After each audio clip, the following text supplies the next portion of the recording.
youtube.com/barbecue for you for the video replays, outdoor cooking channels I just mentioned. Of course, the main website has all the ways to get the archives of the shows. So, yes, there is a show. If you are typically an audio stream listener, then, it's going to be a rough one. And by rough one, I mean no show for you. Get that big stuff out of here. Did you start the stream in the same software? I mean, come on. Ronan, this isn't my first time ever doing the show. I know there's a bigger issue, a task here. It's not that I don't have anything started or anything. I mean, come on. I never stopped the audio stream. It started many years ago. I've never hit the stop button unless the computer reboots. Then, and only then, can I say that I've gone out of my way to physically stop it. But I haven't even gone out of my way. Yes, I know. Oh, these people. I mean, how... For instance, John Dawson of Patio Daddio Barbecue, faithful TuneIn app listener, is just freaking out because the audio stream is down.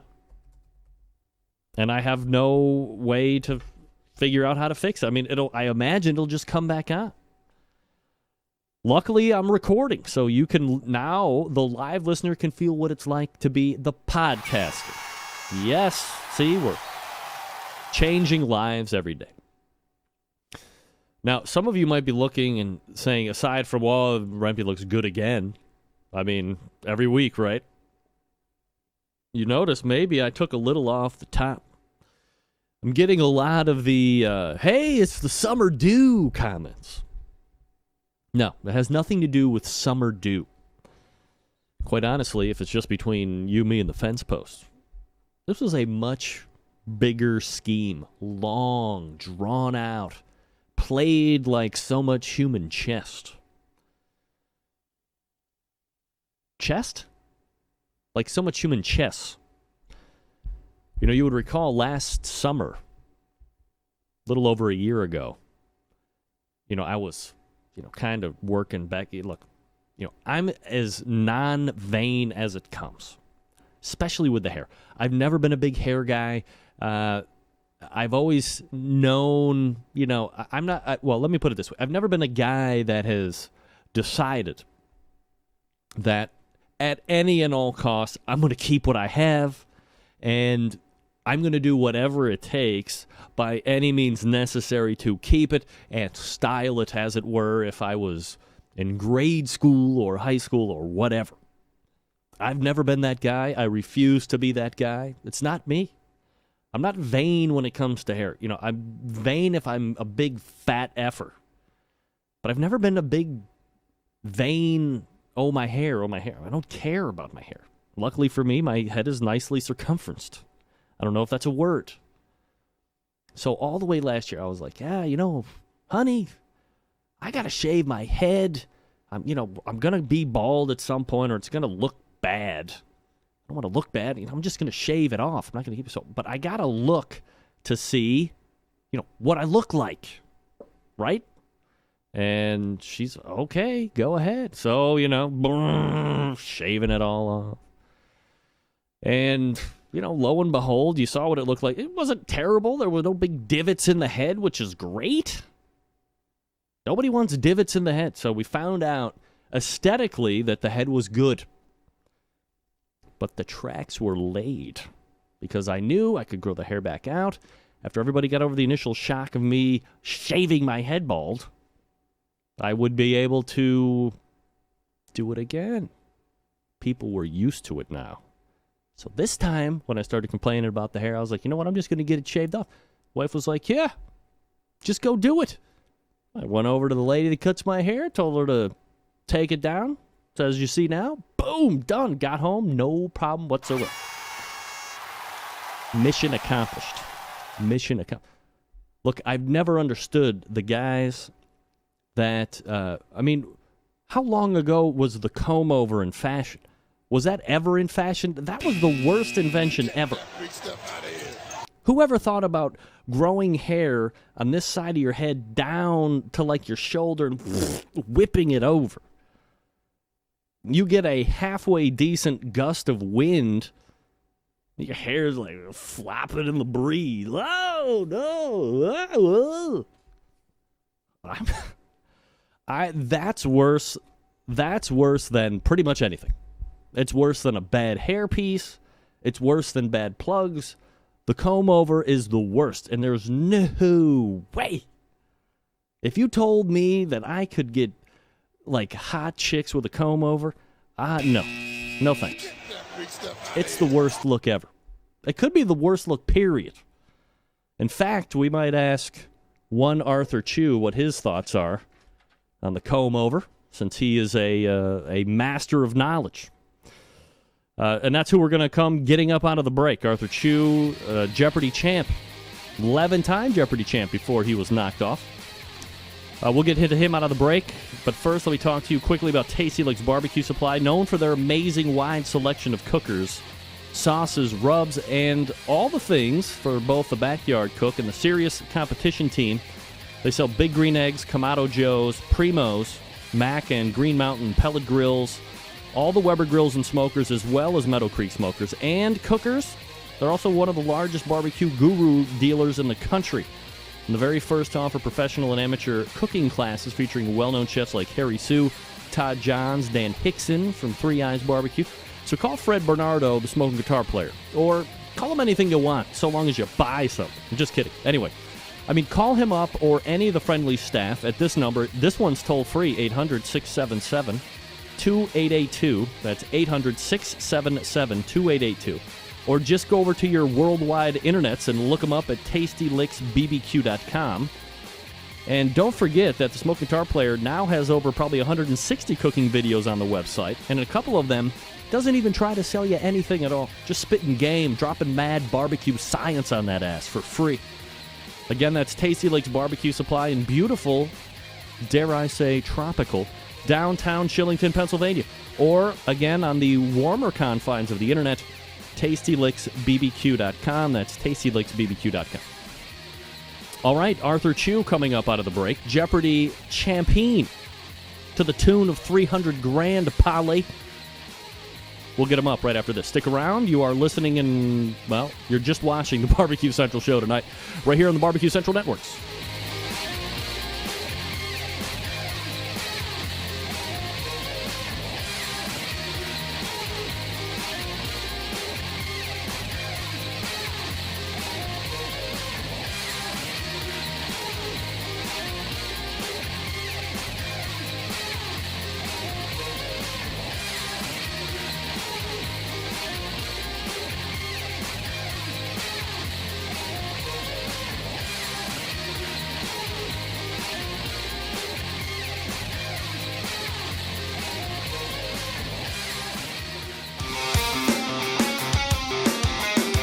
Broadcasting live from the Barbecue Central Radio Network studios in Cleveland, Ohio. You're listening to the Barbecue Central Radio Show. Once again, here's your host, Greg Rempe. All right, welcome back. 216-220-0966. Email Greg at thebbqcentralshow.com. This portion of the Barbecue Central Show brought to you by the Sam's Club National Barbecue Tour. 31 cities, $500,000 in cash to be won, plus eternal bragging rights if you win the whole damn thing. This week's the Sam's Tour rolling into the mile-high city of Denver, Colorado this coming Saturday for a local qualifier. To keep up with the tour or register to compete, visit kcbs.us/Sam's Tour. That's kcbs.us/Sam's Tour. Sam's Club's aboard, everybody. All right, folks. I always say, the Barbecue Central show is a show about barbecue, but not always about barbecue. Sometimes I like to get outside the box a bit, and we do it right now at the top of the show. My first guest blew up the Jeopardy scene for 11 straight nights recently, happens to be a fellow Clevelander. So we race over to the hotline and welcome in, hopefully, new friend of the show, Arthur Chu. Arthur, how are you, bud? Hi. I'm doing well. I'm more than happy to have you here tonight. People are probably like, what, this guy's a Cleveland guy, Rempe, you're in Cleveland. But look, it's got to be super creepy to have somebody you've never known going, oh, by the way, you can come over and hang out in my basement and do the show, right? Well, I've been in enough basements in my life that I'm kind of hardened to it by now. So I was scanning through some TV stations one day. This is a little background about how I found you. And I think it might have been CNN, and you're doing one of these many interviews that you were doing about the game show, and I'm kind of half paying attention, and I look in the backdrop. I'm like, hey, it looks like Terminal Tower or maybe Key Building, and I look at the top right. Sure enough, Cleveland, Ohio is ID'd at the top of the screen. I do a quick Google search. You're kind of easy enough to find, but kind of hard to get an interview with you during the whole run. But nevertheless, Cleveland connection for me is hands down good enough to keep chasing, and I'm glad we're able to do it. So, Right. Can we say tonight that you are like at minute 14 and second 59 of a 15-minute fame clock if you're on the Barbecue Central show tonight? It's more like minute number 17, really. Oh, yeah, baby. We're kind of I'm not on major news networks anymore, but I've still got like 15,000 people 11,000 people following me on Twitter. So, it's the internet level of celebrity that I've kind of plateaued at. There you go. All right.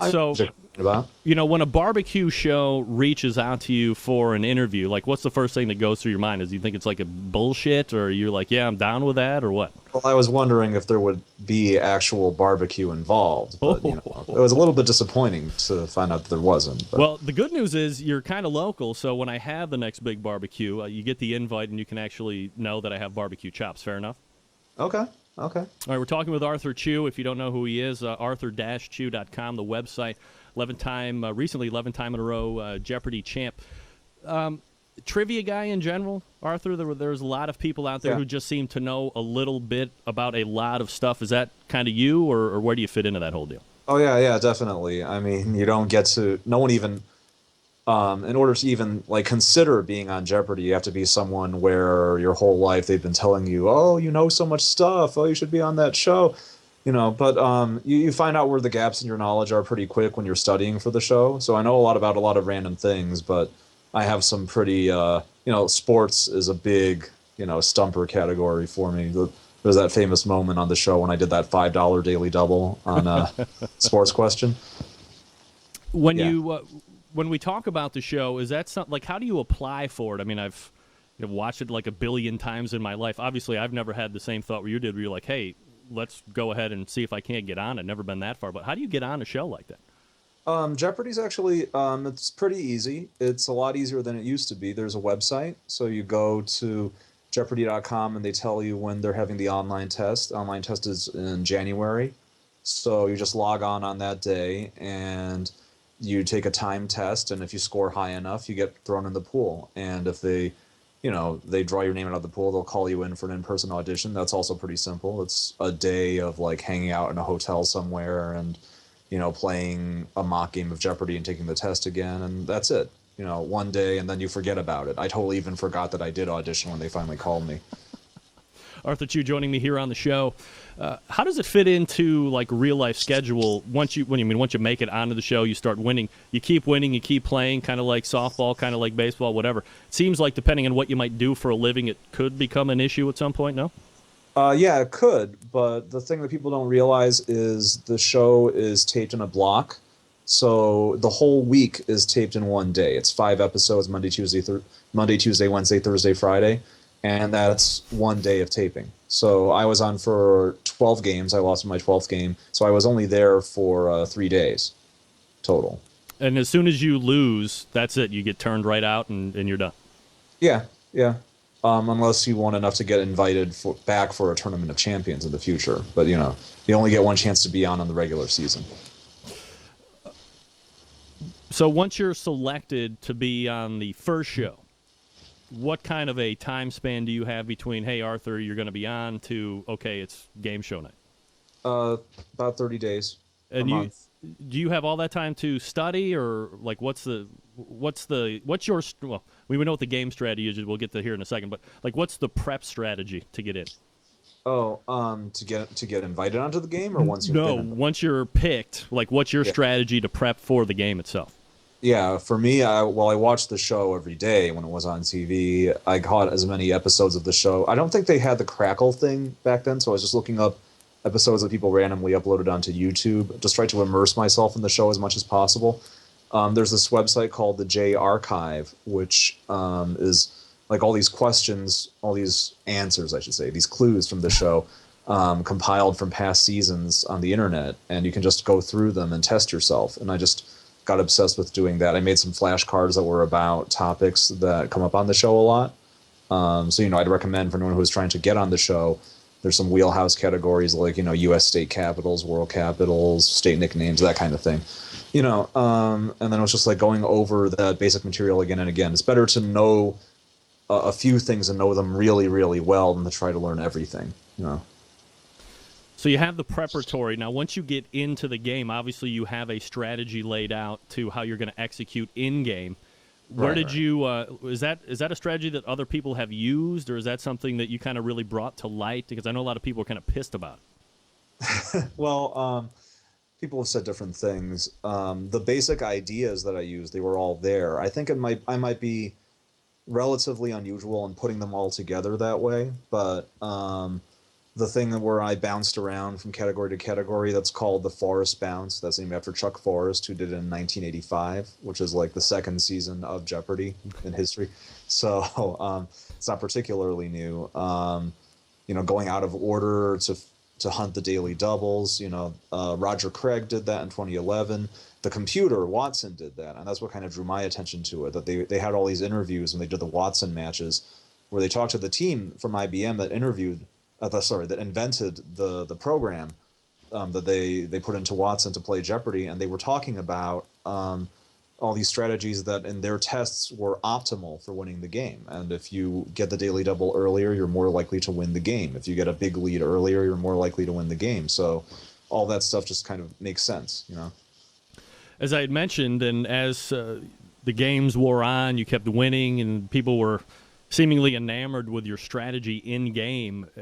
Inevitably, the hate comes. I would fathom a guess that if it was 10 years ago, you wouldn't have got nearly the press, because obviously there's just not as much technology and social media and all this other stuff, and it just kind of would have blew by, and that would have been it. However, not the case. So all of a sudden there's like a correct way to play the game, and I've always been under the belief that if you aren't doing anything that's like in direct violation of any rule, there shouldn't be any issue with it, right? Were you surprised with the people saying, oh, that's taking away from the tradition of the game? I mean, I don't even know what that means. I wasn't completely surprised, because I actually did, I looked it up before I did it. I went online and I saw that there were a lot of people who were posting back in 2005. There was a guy who did something similar, Dave Madden. He's the number 2 winningest regular season Jeopardy player of all time. I'm number 3. So, he did pretty well, and a lot of people hated him for it. They said they didn't like his style of play, that it made the game hard to watch, that it was unsportsmanlike. So there's nothing new under the sun. It's just in 2005 there weren't as many people on Twitter. Twitter didn't exist, so there wasn't the same kind of instant social media reaction. But I can kind of see, unlike other games, you don't feel like you're playing along when you watch a football game or a baseball game, but people like to play along with Jeopardy. So if I do something, that logical to try to win the game to make it harder for my opponents, I'm also making it harder for the people playing at home, and that people kind of have an emotional reaction to that, so it's not surprising. I just wish people would have a little more self-awareness when they start yelling about how I'm doing something so terrible by trying to win money for me and my wife and ruining their enjoyment of the game. Arthur Chu joining me here on the show. Arthur-Chu, again, the website if you want to check it out and see what he's up to. I'm going to speculate here just for a second, but do you think perhaps it's really jealousy that is coming from these people, or in other words, they didn't think of playing the game this way? They see that you're blasting everyone in the face, taking all the money, and they're like, damn, I could play like that and make bank too. I hate that kid. There's an element of it where, there's a whole lot of people who play along at home and think that the game is easy because they can do well at it playing along from home. And, you hear this all the time. It's like a cliche. Like, it's one thing to play from home, it's another thing to play it in the studio. But it's not just that you're more comfortable at home. It's like you're not doing the same thing that we're doing. You don't have to worry about buzzing in first. You don't have to worry about, making smart bets on the daily doubles or that kind of thing. You're just, just seeing if you know the answers to the question. And yeah, a lot of people know enough stuff to get on Jeopardy, but the game isn't really about knowing stuff. Everyone kind of has this baseline of how much they know. And then once you're actually on the game, it's much more like a game of, stamina and reflexes and strategy and that kind of thing. And people, I don't think, like being reminded that the game's a lot harder than they think it is. They like to think, oh, because I can play along at home, I could do really well if I were on the show. And, a lot of really smart people don't do that well on the show. There's a lot of other things that go into it besides the stuff that you do when you play at home.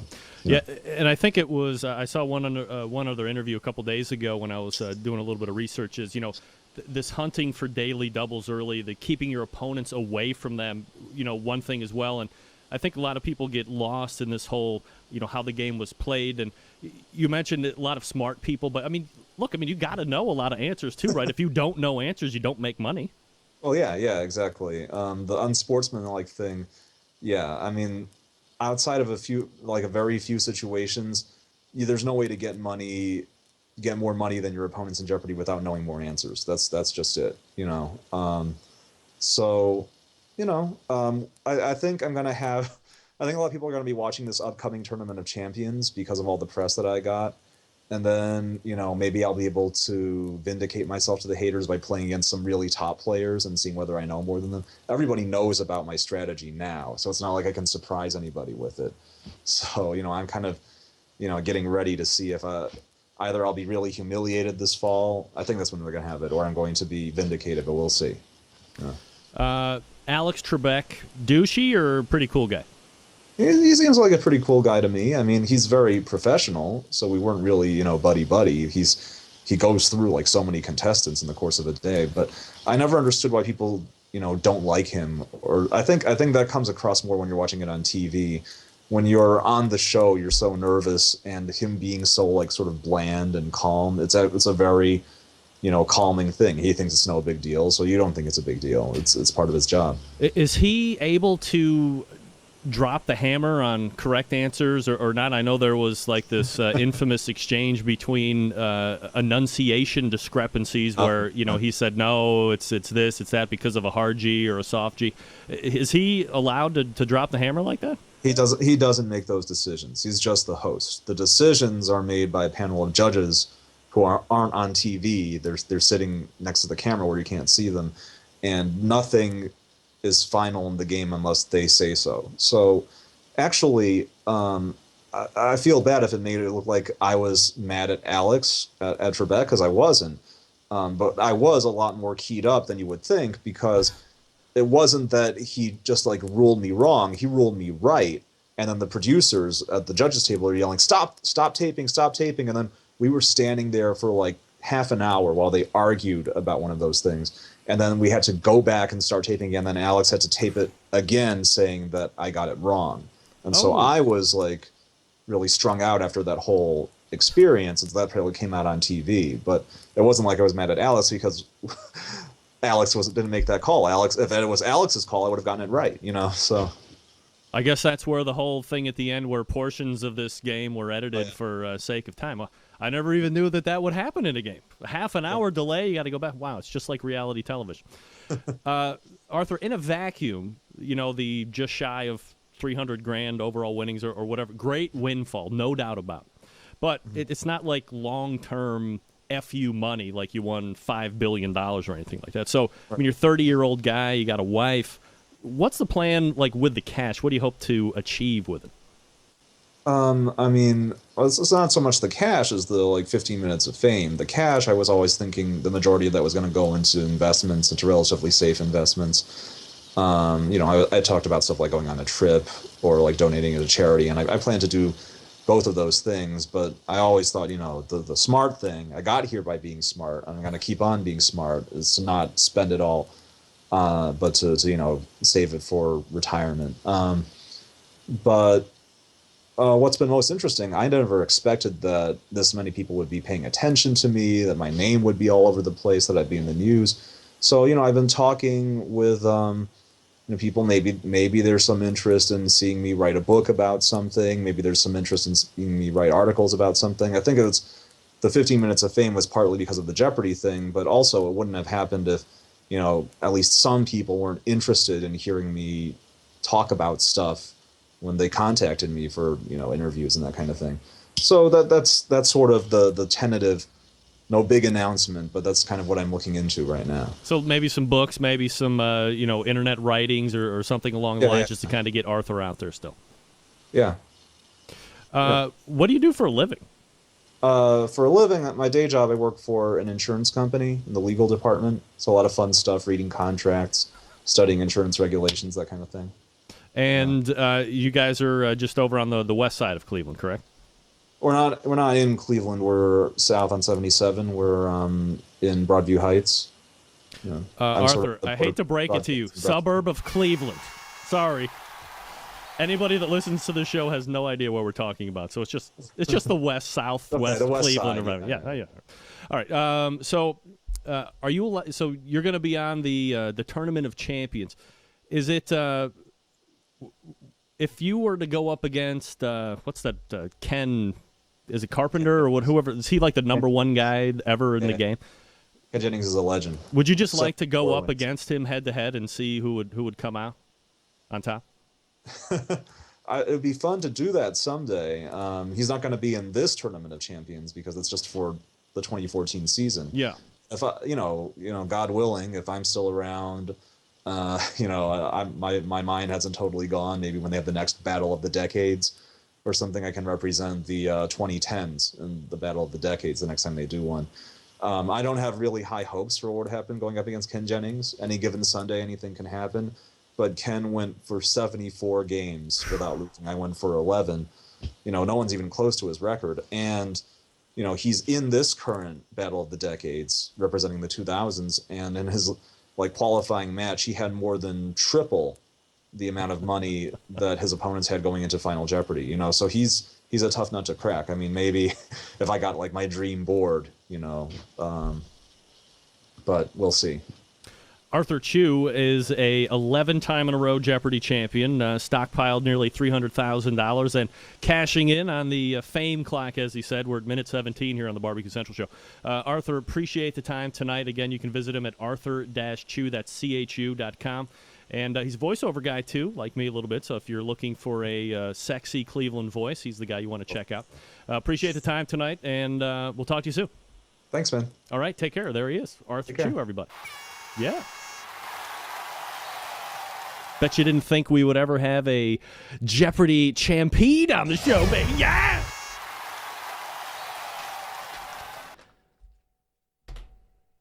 Patrick Paquette thought I would hate a non-barbecue guest, but that was cool. Of course. I'm not going to bring a non-barbecue guy on here that's going to suck. You ever seen this guy do an interview prior to being on the show? I mean, he's got personality, cachet. Albeit, it looks like he might have just woke up from a nap. At least he remembered to come on the show. You know how many barbecue superstars forget that they're booked on the show? Plenty, pal. Plenty. Thanks to Arthur Chu. Let me talk to you for a few minutes about the longest-running sponsor of the show, Barbecue Guru. Located in Warminster, Pennsylvania, the Barbecue Guru. Gang, if you've been thinking about automatic pit temperature control devices for your cookers, stop here. This is the company that started it all. They're creators of this technology. Why would you buy from anybody else? I don't know why. Good job, Patrick, by the way, on the sponsor call. Not familiar with how these little beauties work? I'm not going to get into the minute detail, but imagine a product that lets you set your pit temperature, and once it's set, it keeps it running at that set temperature all the way through the cook.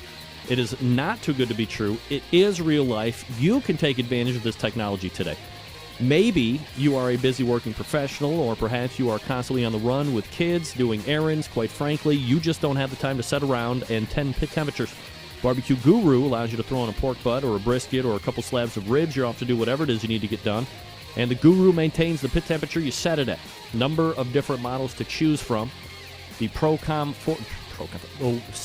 Wi-Fi is the industry standard at this point.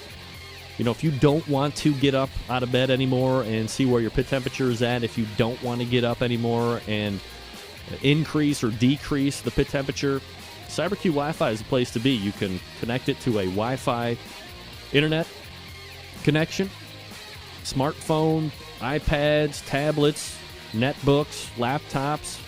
If it's got the ability to connect to the internet, you have the ability to see where your internal temperatures are at. You can adjust pit temperatures. It's a beautiful thing.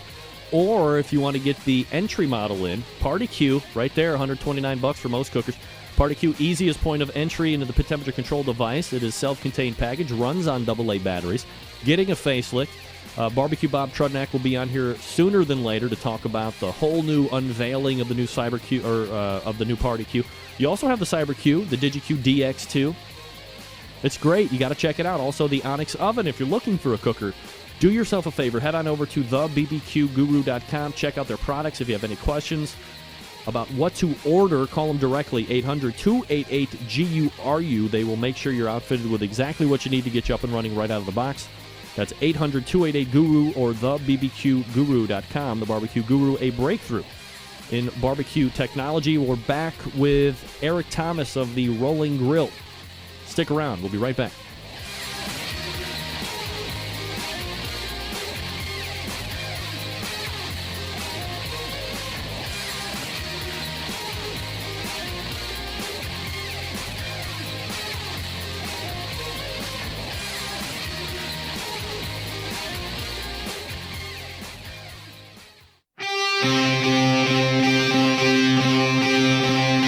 Get in the smoke. Call 877-448-0433 to get on the air. Now, here's your host, Greg Rempe.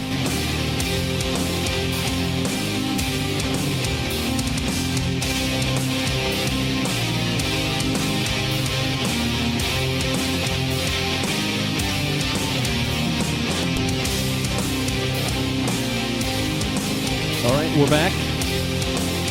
216-220-0966. Greg at thebbqcentralshow.com. Two ways to get in touch with me, should you see fit. Email from Deputy Corey. Greg, it's Corey. I'm still at work. I can't get my phone to cooperate with getting the show. I'm logged in as a guest in the chat room, though. Not my MTD. Corey, it's all right. The stream is down for whatever reason, but that's all right. We're doing it live here on the video side.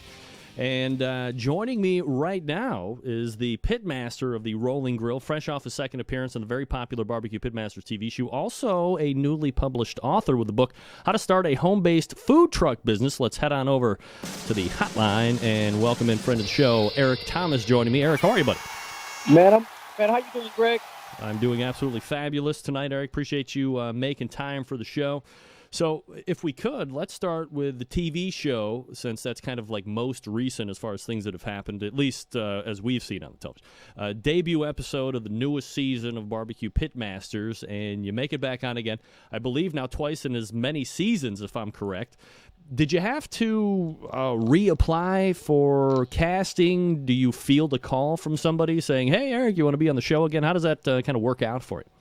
Yeah, well, actually, I reached out to him actually and told him if it was possible, I wanted back in, man. So, I did have to go through the whole process though, myself and I think all the rest of the guys too, Robbie as well. We had to go through the video process again just to make sure everything was level with everybody else that was applying for it. But yeah, it was the same process pretty much. And to your, was it to your surprise that they were amenable to bringing you back on, or let me ask you this: had you talked to anybody previously that had been on the show and made the call back to say they'd like to be on again, and they were told to go pound salt? No, I haven't talked to anybody that wasn't able to get back on. I've actually talked to a few people that have actually been on the show twice. And, the process for them was all the same also. I don't think anybody's really ever gotten a call saying, come back on, that I know of. I think everybody has pretty much had to go back through the process just so it's fair for everybody, because I'm sure they get a lot. I think this time they got 300 videos in. So they had a lot of stuff to go through. So I think they just wanted to keep it level for everybody. You make the call, you do the video. Were you surprised that you were back on again so soon? Yeah, I was actually. I was really surprised. I didn't know how the whole thing would work out, based off, my showing last time. Maybe another season, but I've never known anybody to do it back to back other than I guess, Myron's been on there forever, Tuffy's been on there forever, Leanne's been on a few times, but I was quite shocked, man. I was shocked, but I was very happy. I saw a number of posts online referencing that there seems to be more and more of the same team showing back up on the show again. And if the show, so let me ask you this question: if the shoe was on the other foot, let's say Eric Thomas, successful guy, has got the barbecue business, all this stuff. You've sent in videos before, but you'd never been on. Would you be a little pissed that you've now seen another team on this show twice in 2 seasons? If this was you not having been on the show twice. You know what? Actually, not at all. I mean, I applied for that show since the second season and never got a call, but not at all. I mean, at the end of the day, man, I think the guys that are complaining about that, do less complaining and just work on your video now. Like right now, Barbecue Pitmasters has come on in April, so they're going to have another season. It's probably going to start shooting sometime in September, October. So instead of all the complaining, work on your video now. Work on your personality. Yep. Talk in your videos less about all the awards you've accomplished and talk about how you're going to teach somebody sitting at home that's been burning chicken or burning ribs all their life that really wants to learn something from watching the show. I think where a lot of guys mess up is they lean too much on the accolades and less on the education. The show is really about educating those that sit at home, that don't know anything about competition, don't care. They just want to learn how to cook from the pros. No. So put your ego aside, put a good video together, and let it go from there. Now let's be clear, like not right now because the show's on. Wait until after the show, then let's work on the video, right? I would actually start working on the video now while the competition season is going on, and just do it. Just start your video. I'd rather have my video ready to go when they start looking for them than having to shoot a video once they start announcing it. But after the show tonight, not right now, because we're watching the show, right? No,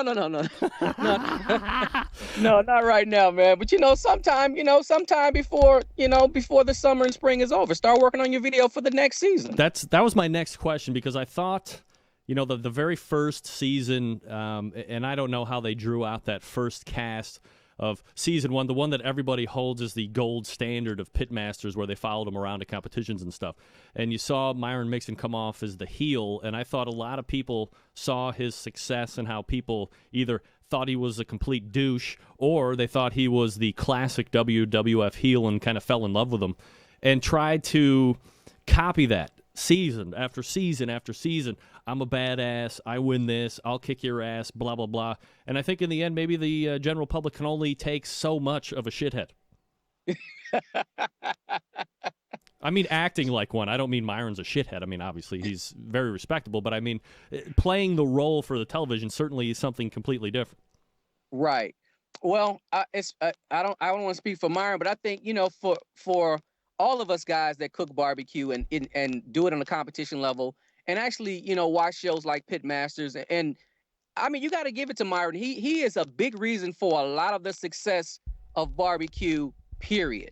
If he wasn't, you wouldn't see Sears commercials with his products. You wouldn't see Destination America following him around. You wouldn't see him with hotel commercials. I mean, so yeah, on one hand, a lot of guys are going to complain, but I mean, he's pretty much the face of barbecue right now. I give all the respect in the world to Myron. I mean, he's a good guy. Once you get to meet him and talk to him, he's a good guy. He's just like anybody else. He was given opportunity. Opportunity met him at the right time, and he took advantage of it. And anybody in business that does business would do the same thing. Barbecue is a business. I think where a lot of guys mess up is they look at barbecue as just a hobby. Well, for a lot of us, it's a business. For me, it's a business. I would love to be in Myron's shoes with the products and the seasonings and all this stuff going on. I mean, because if you've been doing this all your life, that's the plateau that you want to reach. He is the blueprint for me for where I want to go with this whole thing. I have all the respect in the world for him. Absolutely. Eric Thomas of the Rolling Grill joining me here on the show. All right, so let's kind of tie up the show portion of this, then we'll get into the book part. Little bit different result than last time, 3rd overall this round. How do you find the showing? And you had an experience underneath your belt from the previous season. Did it work to your advantage, your disadvantage? Did it not work at your disadvantage or advantage at all? How do you think? No, I think everything was smooth. I think after being on one time, it definitely works to your advantage because the cameras are not much of an issue at that point. I mean, you're just free flowing. You're pretty much into your element as who you are when you're at home or at an event cooking. You're just being yourself. And I love to teach people about barbecue. So I think for me this time around, I wanted to do more of teaching guys what I do and less, playing towards the camera. So that's what I did. I didn't get out of my element at all. I don't know how that bone ended up in my box. I mean, if I could do it all over again, I would definitely search that box again for that bone. But all in all, man, I was happy, man. I cooked good food. Robbie cooked good food. Jason from Heavenly Hog, he cooked good food, man. It was a great show. We had a great time. But ultimately, I think the bone cost me big time. But I can live with it. If Pitmasters came up to you and said, "Hey, come on again next season," you think third time's the charm? I'll tell you what, if they called me and asked me to come, I'd go back. I wouldn't care. I mean, at the end of the day, man, I had a great experience. And if they wanted me to come back and do something else, I would go back. Totally. I mean, anybody that's been through that experience and enjoyed it would go back, no questions asked, man. It's a great experience. And to be blessed with those kind of opportunities, and you do this for a business, you'd be a fool to turn it down. Eric Thomas joining me here on the show recently this past Saturday on Barbecue Pitmasters debut, Season 5, I believe it is now. So let's transition here real quick here, and I'm opening up. Okay, so look, I'm an idiot. You're right. You signed the book. My apologies. Eric sends me a copy of this book. I'm like, oh, you didn't even sign. He's like, open the damn page, dude. I'm like, yeah, okay. So just for everybody can see it, I'm showing it up in the camera. It's John Hancock by Eric Thomas himself. How to start a home-based food truck business. And, food trucks have really seen, at least from what I have been able to ascertain, kind of a renaissance, especially maybe over the last 3, 5, 6 years. In your opinion, why has the food truck business really seen such growth?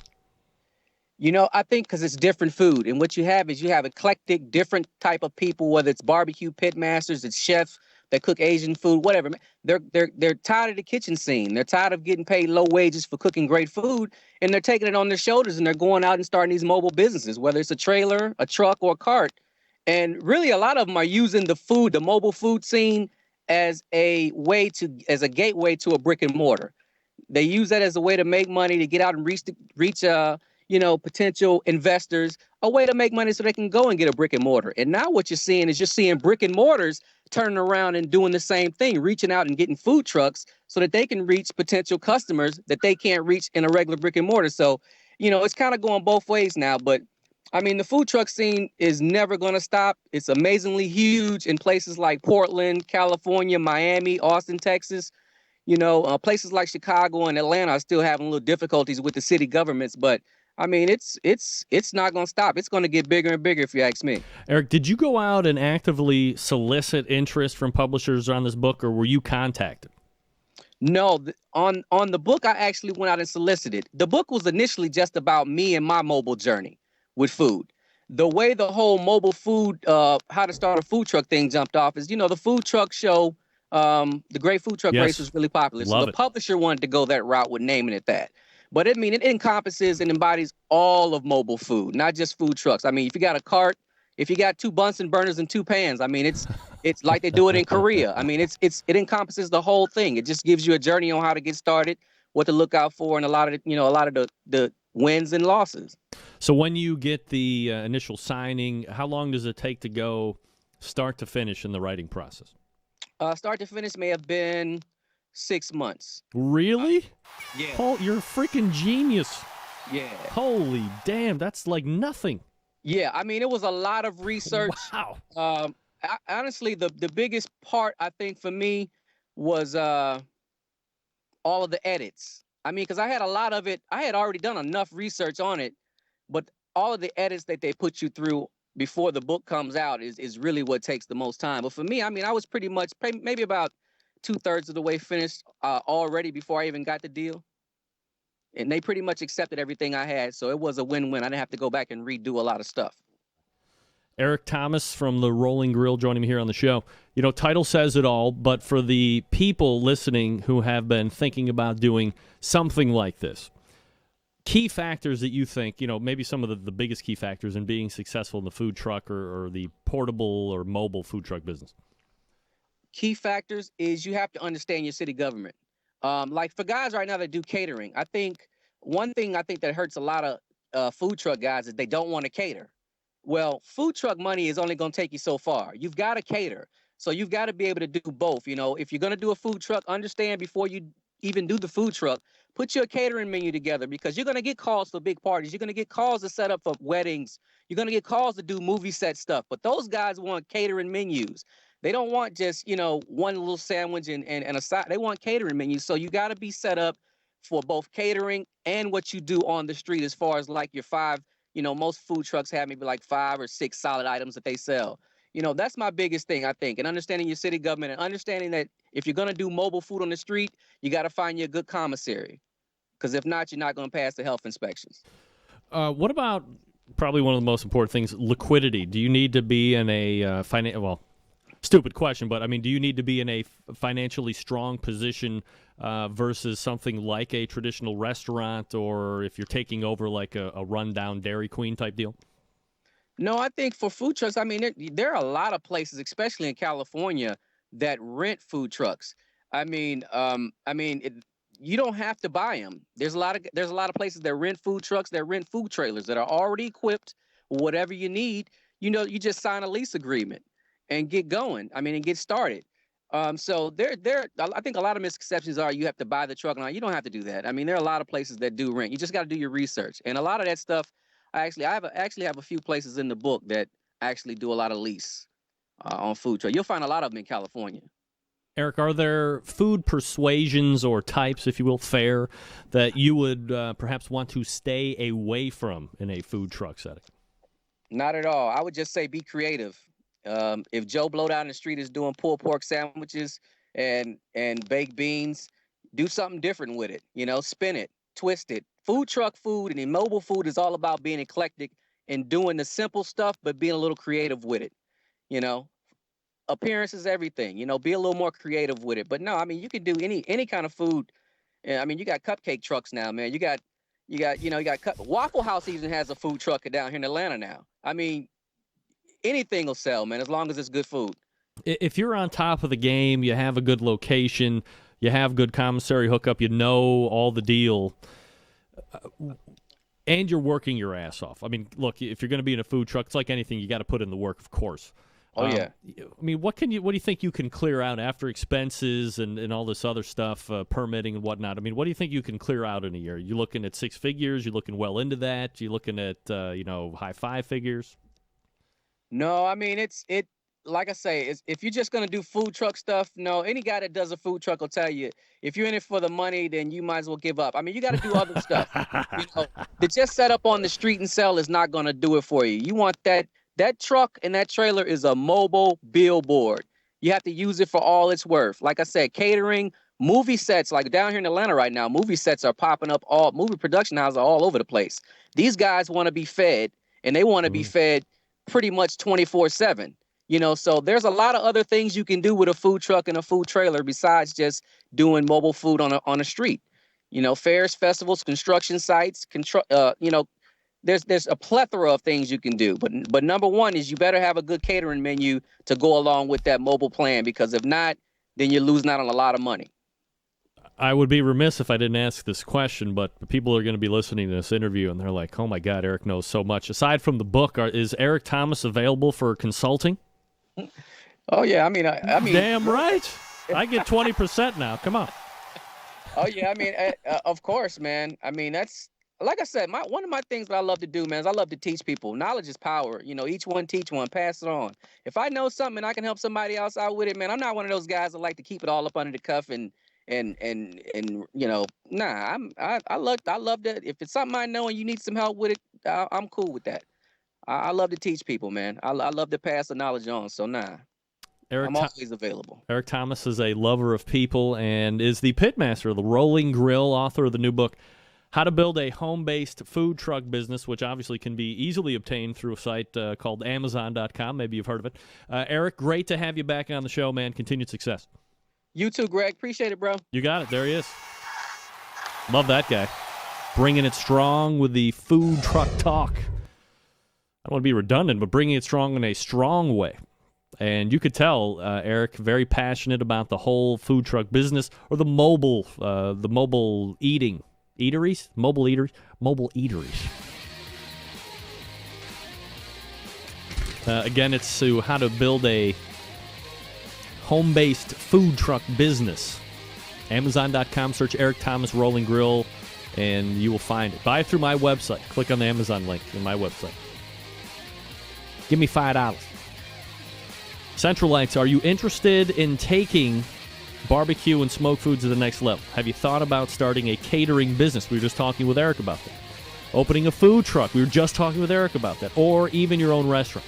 If you have answered yes to any of these questions, let Cook Shack help you be successful. Register for Cook Shack's Fast Eddie restaurant and catering class to be held in July. The class is held at the Country Club in Ponca City, Oklahoma. Uses their commercial kitchen. You will see how to cook on a Cook Shack charbroiler, FEC 500, 120, and SM 160. All smokers used during the class will be available for purchase at a special rate for participants in the class. The class has a classroom portion and a hands-on portion. If you want to handle meat, rubs, and knives, this is the class for you. Each student will learn how to select proper meat, cuts, and trim brisket, pork butt, ribs, and chicken. Other topics to be discussed include menu items, cooks and hold technique, food safety, brining, profitability, and yields. It also includes setup dinner service and serving the patrons for the Country Club. This class, taught by legendary Fast Eddie Martin, Barbecue Pitmaster TV show finalist David Bosca, Butcher's Barbecue Competition Cooking Team, and Cook Shack CEO/President Stuart Powell, frequent guest on this show. Each student will receive a binder with class materials and supplies and Cook Shack spices and sauces to take home. It also includes 3 nights of hotel, meals, a tour of the Cook Shack manufacturing facility, and a tour of the Head Country Barbecue manufacturing facility. Class dates are July 21st and 22nd. Class size limited to 25 students, so sign up today. I'll have to double check with Krista to see exactly how many spots are left. For more information, see how many spots are left, contact Krista at Cook Shack, 800-423-0698. That's 800-423-0698, or email her at C_Jones. That's C as in Charlie, _Jones at cookshack.com for additional information on Cook Shack or Fast Eddie by Cook Shack. Visit cookshack.com. All right, we're back to wrap up the first hour right after this. Stick around. We'll be right back. Big name interviews, advice on cooking brisket and ribs, and the only host willing to share his honest opinion on all things important in the world of barbecue. It's the Barbecue Central Show. All right, 216-220-0966. Greg at thebbqcentralshow.com. Audio stream still down, folks. Sorry about that. Sorry about your luck. Sorry that you have to spend some time in the chat room with the rest of the people. Is Deputy Corey still in? Yeah, there he is. PCF. I see PCF. Tango Charlie Sierra. What's up, brother? What's up, brother? All right, we have lots planned for the second hour. Hopefully you are ready for that. Stephen Reichlin will be joining us in the second hour. There is the song. What song, Jeff? Damn it. Oh, no. Well, I'm going to fix that in the break. Shysters. I just dropped my... Oh!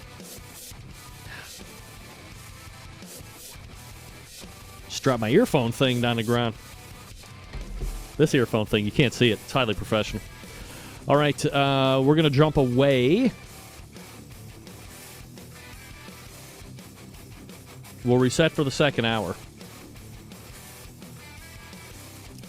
In the second hour, you'll find Stephen Reichlin. You'll find Scott Roberts, official sauce and rub reviewer. Special thanks to Arthur Chu, arthur-chu.com. Listen to his demo. He's got a good voice. If you need a pro voice guy, why not give a little work to a guy in Cleveland? Or Arthur. Me or Arthur. I have a much more baritone voice. Traditional radio guy voice. Arthur has more of a subtle tone. Good for regional spots. Not national spots. I'm your national guy. Arthur's more the regional guy. You can jump in the show, 216-220-0966, Greg at thebbqcentralshow.com. And I'm going to refresh my drink. I suggest you refresh your drink before we get too far involved here.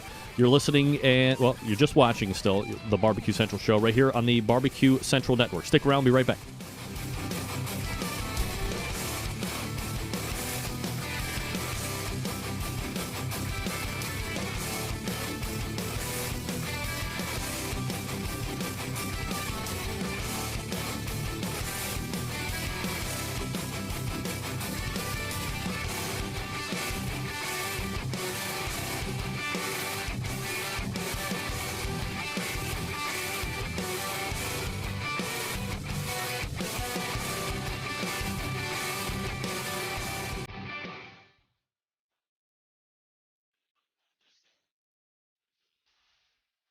Happy to have you aboard here for the Really Big Barbecue Show. We cook because we have to, and we grill because we want to. Fine, how's it going? You have a great show. I'm a big fan. So what seems to be the problem here? This man looks like he's dead, and he's in the crackle. Charbono! It's all about the charbono, dude. Succulent fish. What? He ate 54 wieners. But listen, Lavernius, shut your face. I'm shaking like a dog shitting peach seeds. We have top men working on it right now. Who? Top men.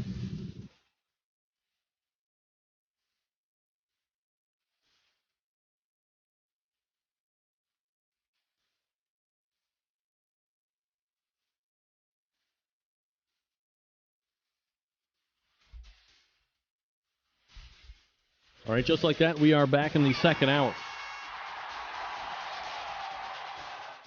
Still down audio stream. I do have a support ticket into Simplecast, asking them, what the hey? Evidently, these are things that happen. Still to come tonight, Stephen Reichlin, barbecue and grilling icon.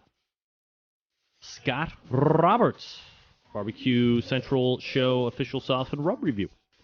On the show next week, confirmed, pitmaster of Texas Pepper Jelly wins a lot.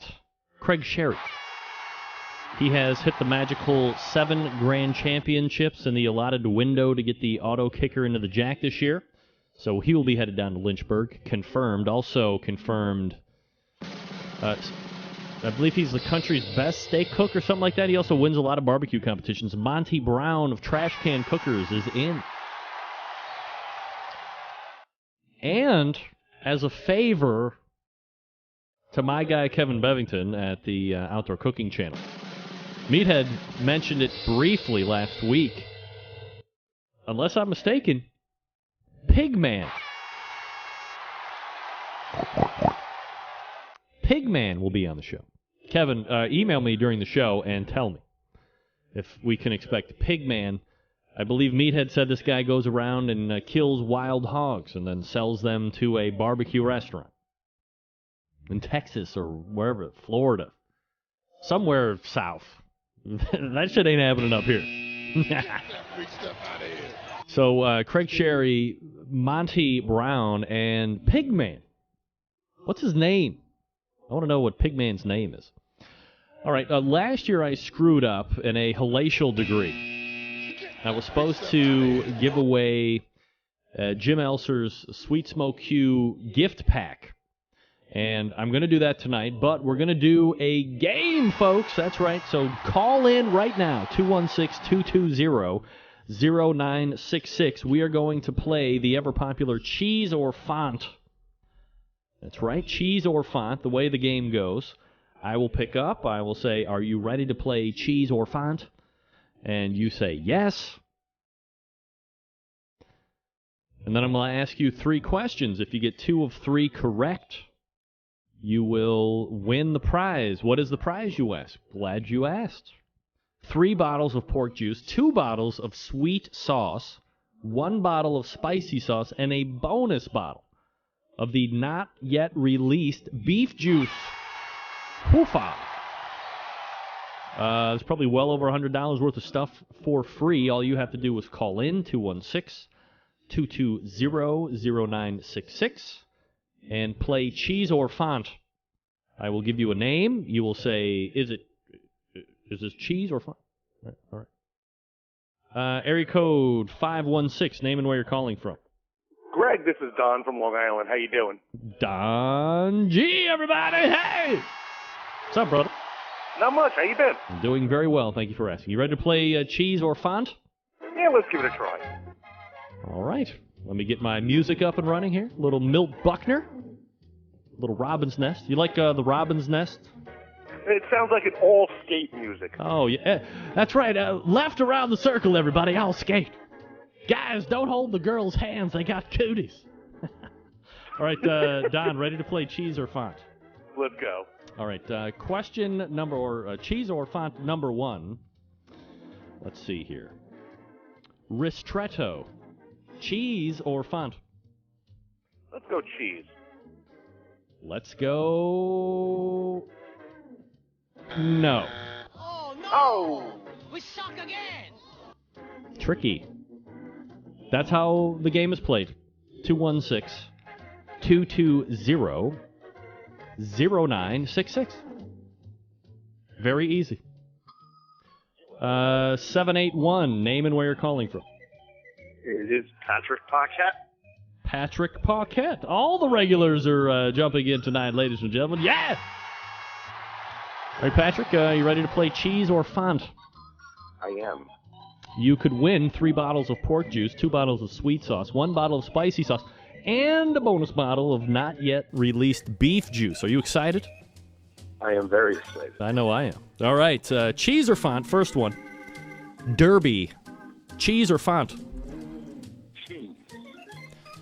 Derby is a cheese. That's absolutely right. All right, you answer one more correct, and you get the Sweet Smoke Q-Juice pack. Patrick, are you ready for your next cheese or font? I am ready. All right, cheese or font? Danbo. Cheese or font? Danbo. I'm going to guess, and I'm going to say... I'm going to say you took too long. No! We suck again! 5 seconds. Come on. What are you doing? 216-220-0966. You got to answer within 5 seconds after I give it to you. Come on. I know you're Googling it. Come on, Patrick. You rat bastard. All right, 216-220-0966. No, it was a font. Or no, it was a cheese, Patrick. Oh, you funny little so-and-so. All right, a couple minutes left to give away the Sweet Smoke Q-Juice. You would have been wrong. That's right. 216-220-0966. Come on, call in. Win over $100 worth of stuff, maybe $200. Plus the chips for free. You don't have to pay for the shipping. What are you worried about? Oh, who do we got here? Uh-oh. Uh-oh. Hey. Freak out. Oh, jeez. Also, just added to sweeten the pot, a free copy of Eric Thomas's book, believe it or not. So you get all this stuff plus a free copy of the book. All right, area code 518. Name and where you're calling from. Jeff Starks, upstate New York. All right, Jeff, how are you, bud? Very good, my friend. Are you ready to play cheese or font? For now, a potentially autographed copy of how to start a home-based food truck business, then all the Sweet Smoke Q products. I certainly am. All right, here we go. Cheese or font? Grana. Cheese or font? Cheese. Correct. Grana is a cheese. All right, one more. You get the whole prize cadoodle. Jeff, are you ready? I am ready. Bandol. Cheese or font? Font. Damn it. Oh, no! We suck again! It is not a font. Bandol is a cheese. All right. Appears easy. Might be hard. Thanks for calling in, Jeff. We're almost there, folks. We're almost there. Kevin now telling me that the Pigman is not necessarily confirmed yet. Oh, no! Kevin, get me Pigman, or I'm walking off this show. I'm not really walking off this show. Come on, give me a caller. Don't make me beg. Dial the number, 216-220-0966. And we will have a fun and frivolous time of succulents. All right, area code 706. Name and where you're calling from. It's Adam Pace from Athens, Georgia. All right, Adam. How are you, buddy? Pretty good. All right, ready to play cheese or font for a huge prize package? Yeah, I'll give it a shot. All right, Adam. First question. Kavoon, cheese or font? Font. Kavoon is a font. You are absolutely correct. All right, next one gets you the whole prize package, and we go with hominis, cheese or font? I'm going to say font again. Son of a bitch, you got it. There he is, Adam Pace, bringing it strong. A man who obviously knows all of the fonts and perhaps font points as well. Adam, congratulations. Here's what you have to do. Send me a quick email with your shipping information, and I will get that off to Jim Elser at Sweet Smoke and Eric Thomas of Rolling Grill, and you will have your respective products here sooner than later. All right, sounds good. All right, Adam, thanks for calling in tonight, buddy. All right, thank you. There he is. All right, that's Adam Pace, everybody. Way to go. It's just that easy. Just that easy here in this game called life. All right. We got Steven Reichland coming up next. Oh. I think my mom's calling in. Sorry, we ran out of time, Mom.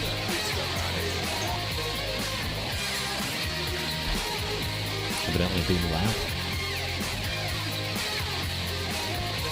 Folks, let me talk to you quickly with my good friend Stephen DeFranco in mind. As a matter of fact, I was just talking with Steve a little bit earlier. It's like, Steve, when are you coming back in the friendly confines of the studio? So he's checking out his gun schedule. He'll get back to me on that. But while we figure out when that will be, let me talk to you quickly about Stephen DeFranco. Obviously, Mother's Day coming up, Easter coming up this Sunday. Do something special, do something right, and don't get screwed while you're doing it when it comes to the jewelry and stuff like that. Stephen DeFranco is the guy that you should be turning to. The website, StephenDeFranco.com. You can click on his logo on the main website, thebbqcentralshow.com, or better yet, give him a call, 440-943-2700. That's 440-943-2700. And you ask for Steve when somebody answers the phone. And then say, hey, Steve, I was looking at the website, saw this watch, or I had some questions about diamond earrings or a diamond ring, or can you build me a ring, or whatever the case may be. And feel 100% confident. Rest assured that Steve is, A, the owner of the store itself. You're not dealing with some hack. You know, he's the man. So he's going to be able to hook you up with the pricing, make sure that it's fair. He's going to ask you all the right questions. He's not going to try and jam you up and make huge commissionable dollars and talk you into something that you really don't need or that isn't going to convey the right emotion or sentiment you're trying to get across. I mean, he has a quiver full of questions that he's going to be taking out, shooting them at you. And as he pins you up against the wall with all of the answers that you're giving him, he's going to say, hey, now that I got all those answers, let me present this option, that option, that option. Here's the price ranges. You make the best decision, because not only does he want the business today, he wants it on down the road. Maybe you tell your kids about Stephen DeFranco before you pass out or on or whatever. And again, it's StephenDeFranco.com, the website, and the phone number 440-943-2700. You tell him you're a barbecue brother or sister. Tell him you're a fan of the show. You listen to me. Rebby tells me to call in all the time. He'll take it from there. It's just that easy. I do all of my jewelry shopping and any other jewelry type shopping at Stephen DeFranco. Not just because he's a sponsor of the show, because I like to spend my money there, because I don't want to get screwed. Don't get screwed. Deal with Steve. 440-943-2700. We're back with Steven Raichlen right after this. Stick around. Be right back.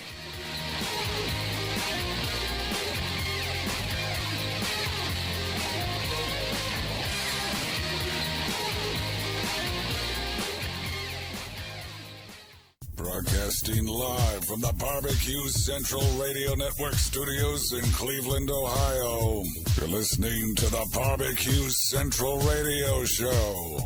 Once again, here's your host, Greg Rempe. All right, 216-220-0966, Greg at thebbqcentralshow.com. Centralites, it's the third Tuesday of the month, and that means it's time to do a segment with Icon in the industry, a host of TV shows, the creator and instructor of the very popular Barbecue University class, and author of most popular barbecue and grilling books in the history of barbecue and grilling books. Let's head on over to the hotline and welcome back good friend of the show, Steven Raichlen, joining us. I think I got a little bit ahead of myself there. He's good. Steven Raichlen joining us here on the show. Steven, how are you, buddy? I'm good. You guys are going to call back on my landline, right? I sure can. And that is 305. Oh, wait, we're on the air. I'll call you back. I have it. I have it saved. I'll call you right back. That's Steven Raichlen getting ready to give out the proverbial landline. No! Don't do that. This is Steven Raichlen. Hey, Steven, this is Greg. Hey, how are you? Doing great. Thanks for joining me tonight. You know, few different topics that we're going to be messing around with, but let's go ahead and start with that new book. If I'm not mistaken, this is the one that took roughly 17 years to finally get finished, right? Nah, not quite that long. It was a 4-year project. Wow. It's called Man-Made Meals, and it is a crash course on culinary literacy for guys and a celebration of guy cooking. Do guys, do you think, being a guy yourself, I'm a guy, do you think guys are continually stereotyped as the non-domesticated animals, perhaps, that their counterparts were 20, 30 years ago? Oh, not anymore, no. I think cooking has become a great source of recreation, a great outlet for creativity. I think men are cooking more than ever. I think we're deriving more pleasure from it. And I quote a study in the book that says something like 68% of women say their husbands or boyfriends cook better than they do. I was going to say, as someone who used to, quote-unquote, chase tail, I've always found it was easier to say, hey, I cook really well, instead of saying, hey, let's go to a bar and see what happens. Absolutely. You know, I interview a series of what I call food dudes in the book, and these are guys, not all chefs, they're actors, musicians, activists, writers. And one of the questions I ask is, you know, what was your favorite seduction dish? And many of the guys said, you know, it's not what you prepare, it's the fact that you know how to cook. And you get a woman in the kitchen, she watches you cook, she watches you move, she watches your hands, you move with confidence. You know, that is more seductive than any chocolate dessert. Steven Raichlen joining us here on the show, barbecuebible.com, the website if you want to check it out here while we're talking a little bit. Fairly sizable book tour going along with this effort, Steven, but curiously missing the Rock and Roll Hall of Fame city of Cleveland, Ohio. What gives?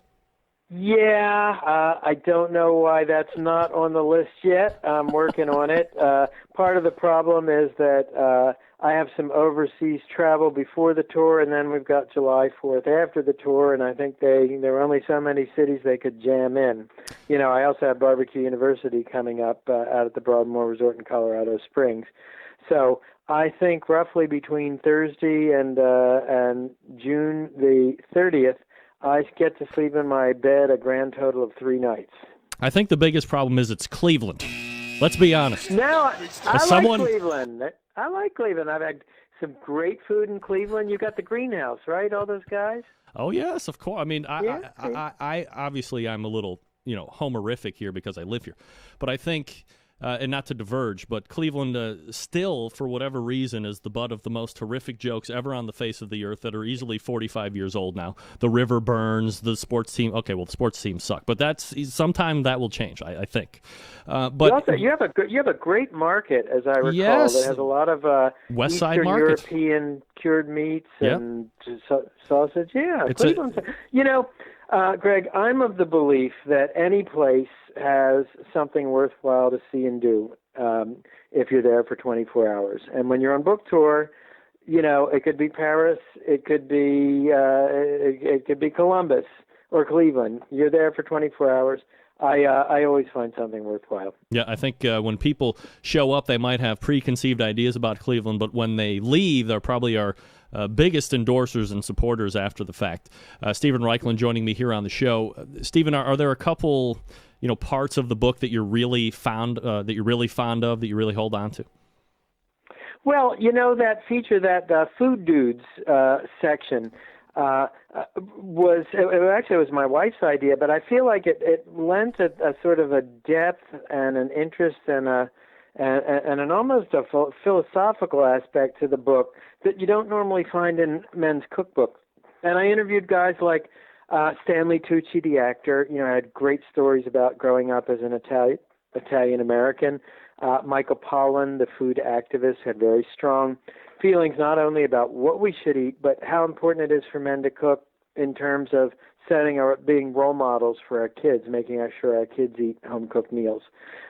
Young guys like Paul Kita of Men's Health magazine, who brings the perspective of a 20-something. Some of my favorite chefs from North America, Thomas Keller, for example, Jose Andreas. Great interview with a guy named Ben Shuri, who's a chef from Australia. So I think it's a little bit, people find it a little bit different than your typical men's cookbook. I mean, the other thing is, it's a really big book. It's 650 jam-packed pages, wow. 300 recipes, but there's advice on everything, how to buy steak, how to age cheese, how to make cocktails, how to open oysters, just all the stuff that guys should know. We talked about how long this book has taken you to get done, longest of them all, if my memory serves me correctly from previous discussions. But, I know you're a teacher at heart, someone who loves to impart wisdom and talk about what you learned through your travels and experiences. Do you see that there would ever be a time where you're not wrapped up in some kind of writing project? Maybe when I'm 6 feet under. No, I'm a writer. I love to write. It's sort of in a way how I make sense of the world. It's funny, Greg. I just actually, I wrote a novel a few years ago, yep. and then I did the men's book. But I actually just finished a short story for publication in an anthology up in Montreal. Now I have a big presence in Montreal because, in addition to Primal Grill in English, I have a French language barbecue show called Le Maître du Grill. And this short story, if I can just talk about it for a minute, it was what I did was I imagined an 85-year-old guy who's the man that invents barbecue in Quebec. And, it's completely made up, but I just could have gave me a chance to kind of muse about how you would cook if you were in a lumber camp in the backwoods. And, of course, you didn't have a stove or propane. Everything you did was over wood, and everything you cooked was either hunted or fished or foraged. So it's kind of a fun project. Steven Raichlen joining me here on the show. BarbecueBible.com is website if you want to check that out here while we're talking.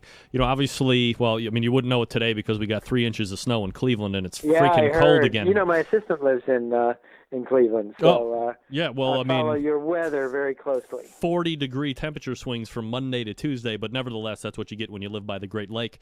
Yep. Springtime is kind of upon us here. It will be full swing here in a few short weeks. So grilling season, if you're that type of person, will certainly take place. So we know you got to do the proper maintenance things, but.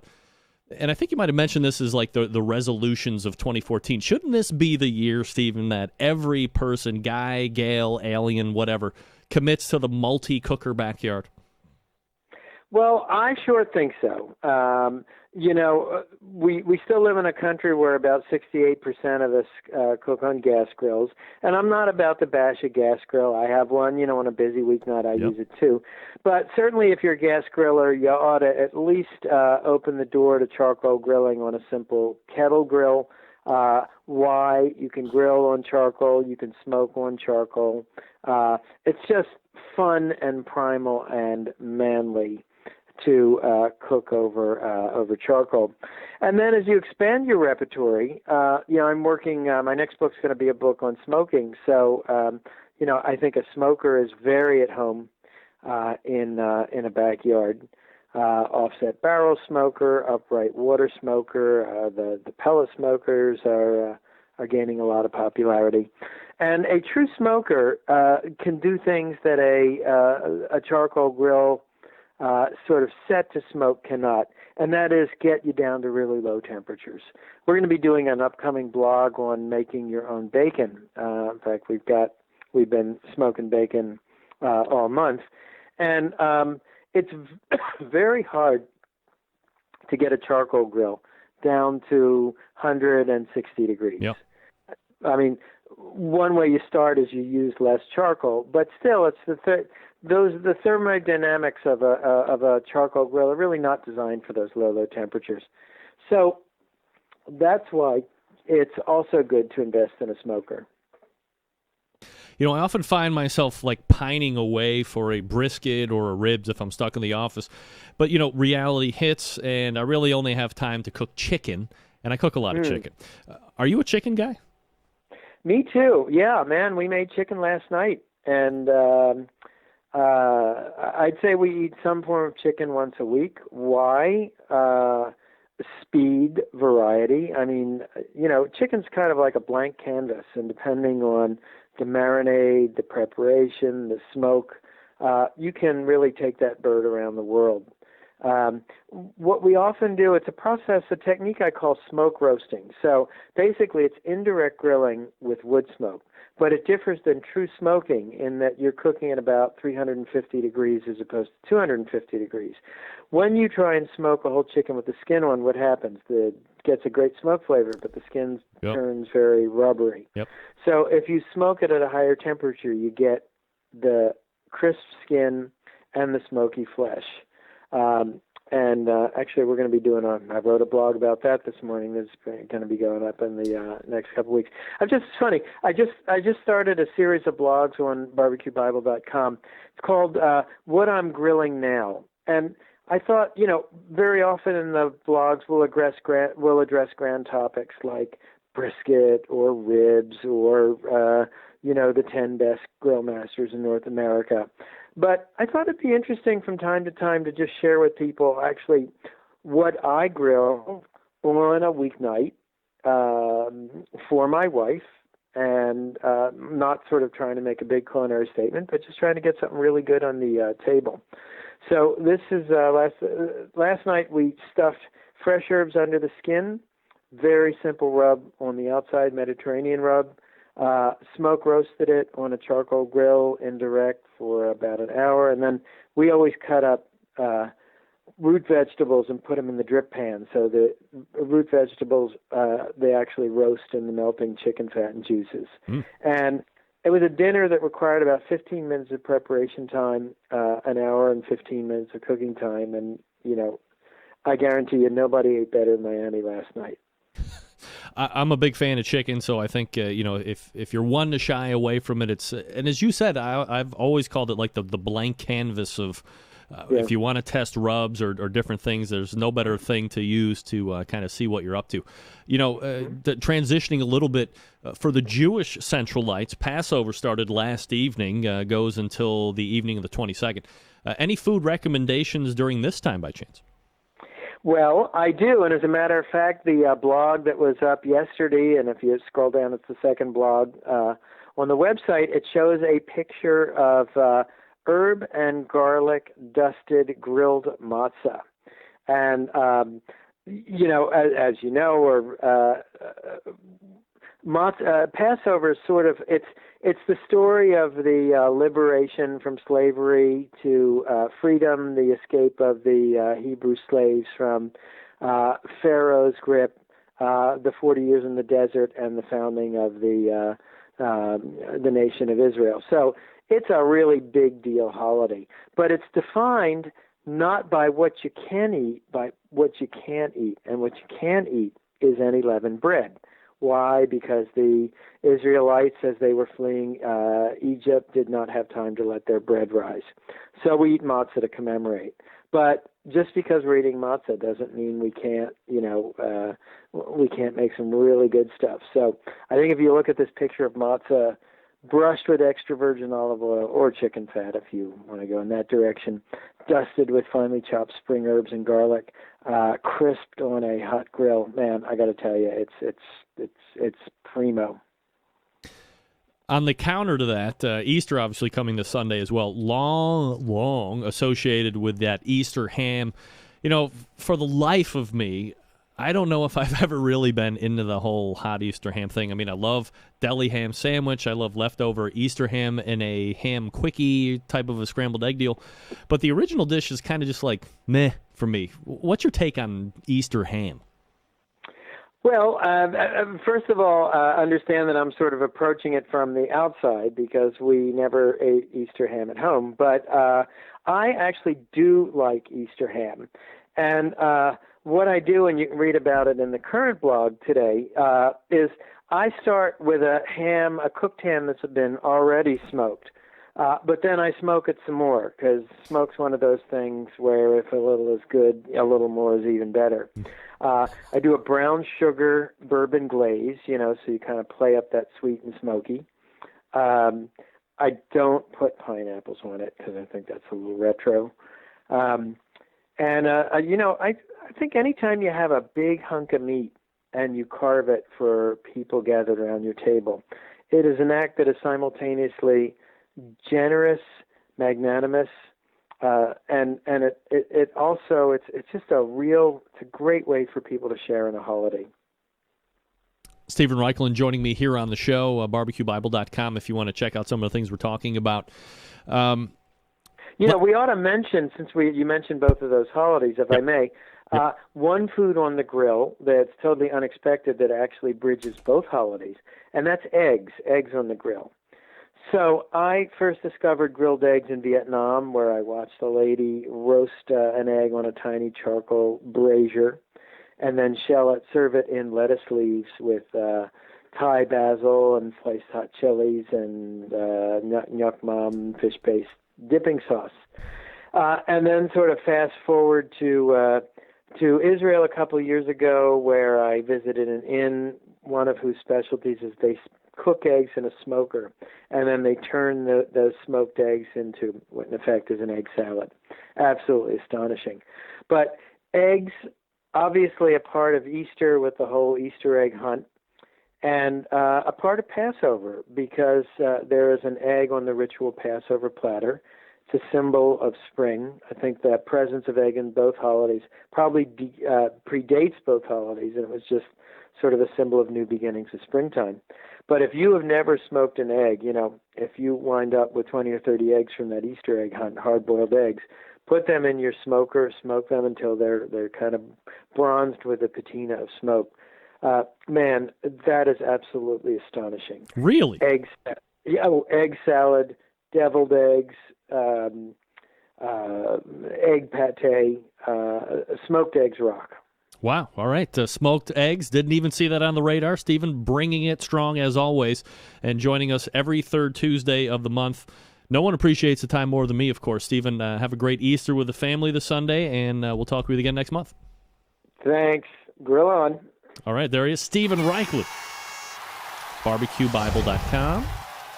And I think 3 of those things that we were talking about on the website right now, barbecuebible.com, so be sure to check that out. Of course, no one appreciates the fact that Stephen knows how to get out of a segment quickly, not rambling on at the end like some guests like to do. They feel obligated to then filibuster while I'm on a clock. Don't filibuster. Shut up and get off the phone. I'm done with you. Stephen Reichlin, Manscaped. He's been on television, radio a bunch of times. All right, gang, here we go. If you're like me, you're always thinking of a way to step up that barbecue and grilling game. No better or easier way to do that than by adding a little Butcher Barbecue to your arsenal. We all know that Butcher's well known for their injections, the pork, the beef, now the Prime injection, which has combined all the things loved from their beef injection using its award-winning flavor enhancer and its ability to keep your brisket juicy. They have combined it with what has become the competition standard in beef flavor, available for sale right now at butcherbbq.com. Now, perhaps you are going for that go-to rubber sauce. You've also hit the mother load here as well. Butcher's Barbecue, a full line of award-winning rubs. One of my personal favorites is that steak and brisket rub. But look, if it's going to have anything to do with pork and potentially chicken, that honey rub, I will eat it with a spoon or a shovel, depending on which one I have easy access to. That honey rub garnered a lot of competition last year when Dave was on the Barbecue Pitmasters TV show. A year before that with reviews making a lot of top lists. If you want to try it out, try the premium rub, especially if you inject with Butcher's because it's formulated to work with the injection. A perfect 1-2 punch to impress judges and friends alike. And last but not least, of course, I talk about it every week, the sweet barbecue sauce. Love it. Tastes great. No liquid smoke. No easy way out. The shipping is great, too. Items totaling $55 ship at $8.50. Between $55 and $200 ship at $9.75. And anything over $200 ships for free. So I always say, make sure the order totals over $200. Save on the shipping altogether. You can easily buy $200 worth of stuff in Dave's product store and not even blink an eyelash. I mean, it's all good stuff. It's all worth every red, thin cent and guilder. Don't cheap out. Get $201 worth of stuff and save and save on the shipping. Head on over to butcherbbq.com. That's butcherbbq.com to stock up. Don't forget about the trade-in link.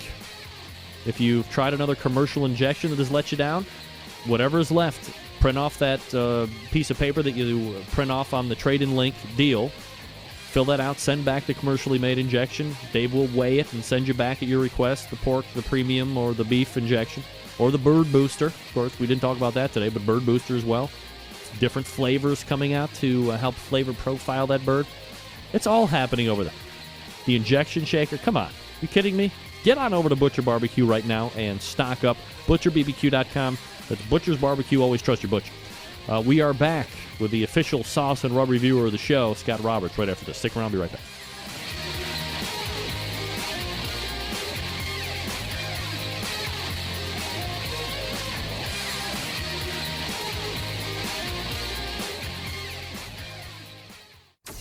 Big name interviews, advice on cooking brisket and ribs, and the only host willing to share his honest opinion on all things important in the world of barbecue. It's the Barbecue Central Show. All right, we're back. 216-220-0966. Greg at thebbqcentralshow.com.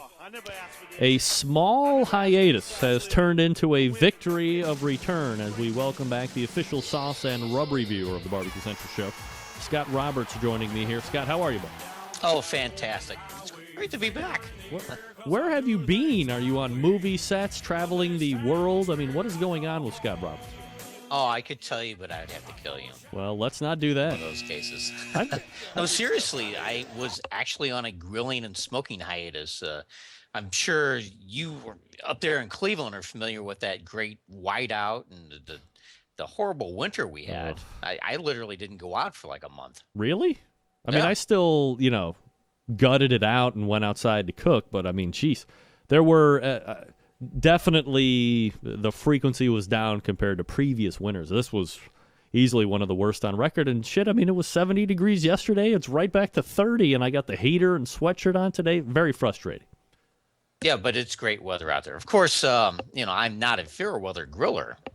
No, It's just when it's 15 below zero. Yes, I absolutely agree with that, 100%. Scott Roberts joining us. Of course, you know him from ScottRobertsWeb.com. He is a chili head expert. He has his finger on the blistering pulse of the industry. Since it has been a little time, any news to report on the goings-on in the chili head world? Not huge news. The New York City Hot Sauce Expo just happened a few weeks ago. I did not attend, but I heard it was a huge success. They had a contest, who could eat, or how long would it take to eat 3 Carolina Reaper peppers, and some guy did it in like 12 seconds. I mean, is it hard to eat them? Like, can't you just put them all in your mouth, or were there rules like you had to eat one by one? I believe it was one by one, but obviously in 12 seconds, the heat is not going to build up. So I don't think it was heat factor. We're just chewing them up and swallowing them.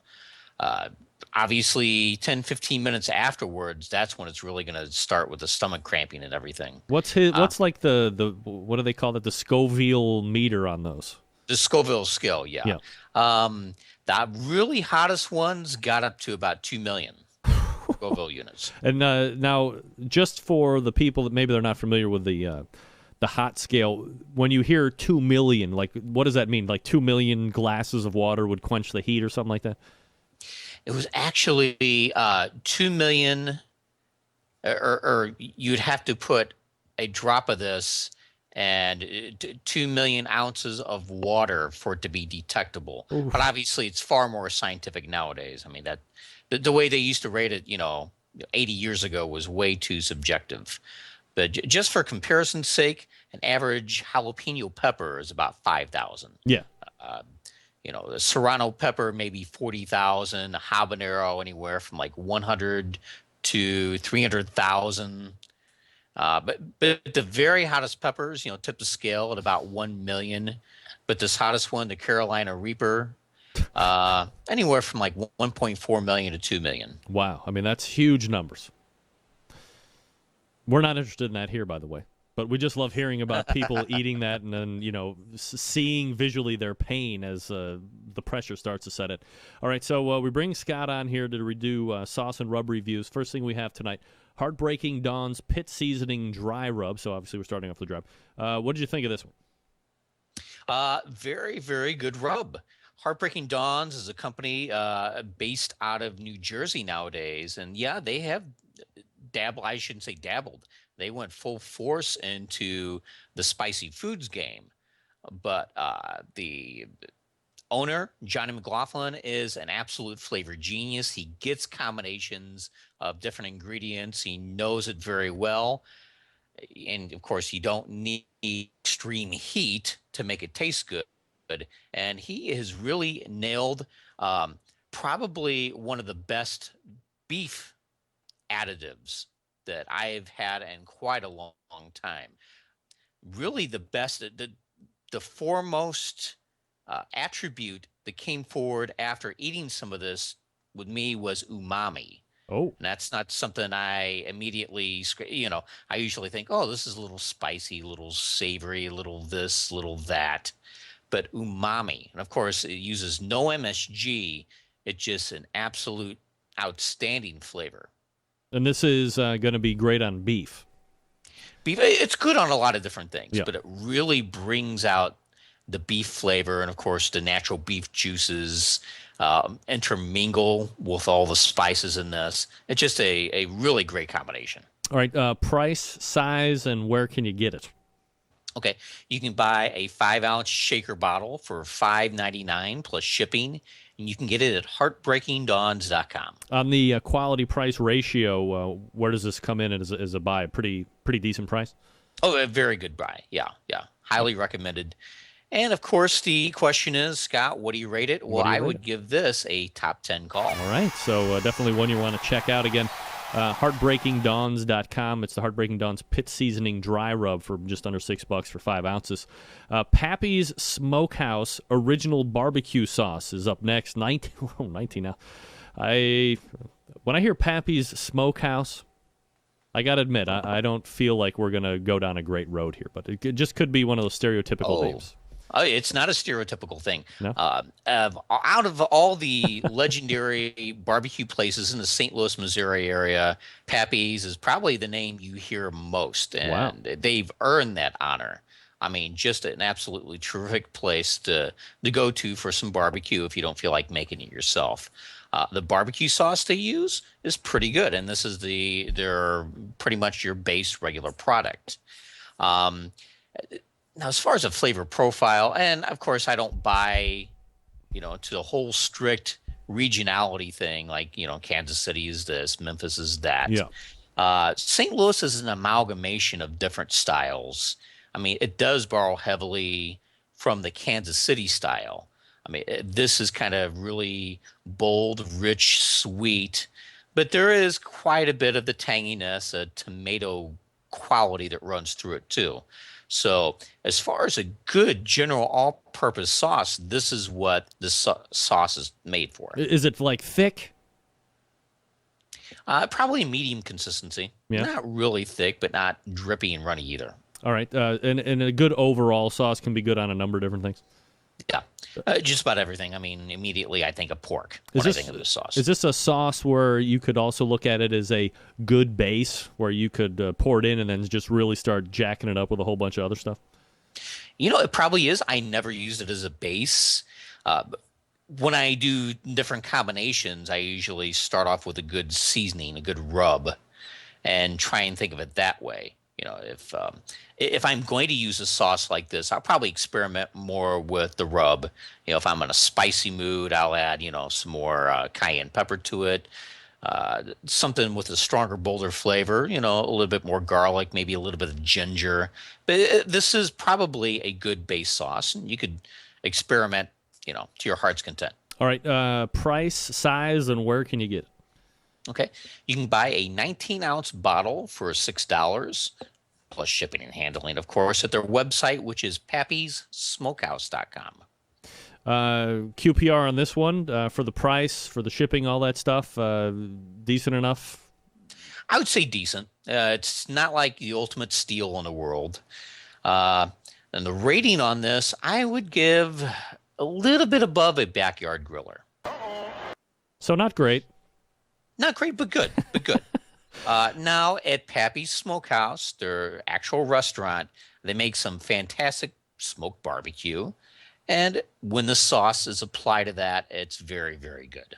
All right, so, you know, a good helper along with the barbecue there. So maybe, you know, if you see it or if you're not, you know, really, probably not one. There's some things that you review on the show, and it's like, man, tooth, nail, however you find it, go get it because it's that good.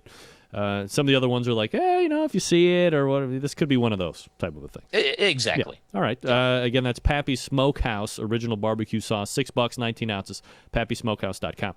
Last item up for review is Smoky Dave's Bird Bath and Grilling Sauce. Very interesting title there. Yeah, the best name, probably the worst product out of the bunch I'm reviewing tonight.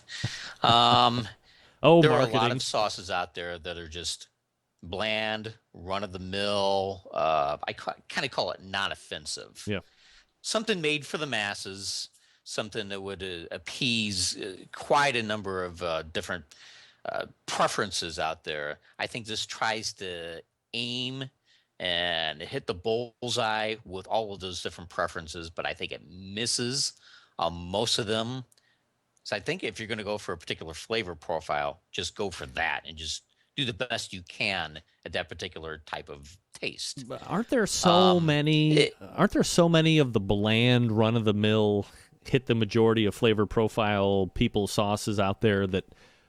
Why would one want to go into business providing a Me Too sauce? I mean, you got to stand out a little bit, right?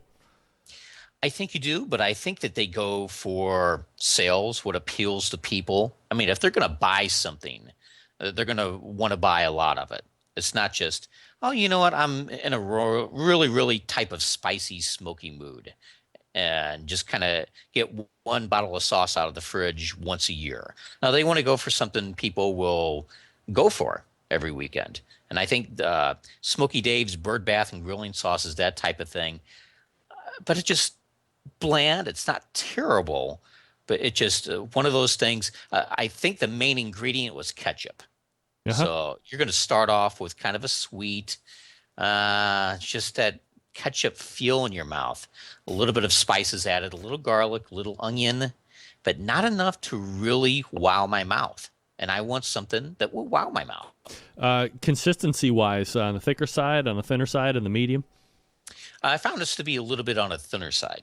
Oh, really? Something that thickens up, once it cooks for a while. All right, price point and size, and where can you get it?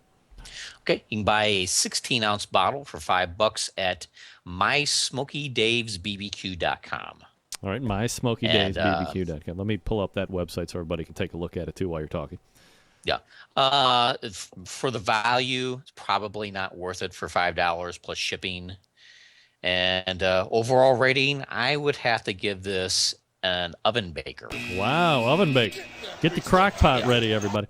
Look, I mean, they all can't be winners, I guess. So mysmokydaysbbq.com. Perhaps if you have a enemy in the barbecue world, well worth the purchase to give to them to kind of have fun at their expense later.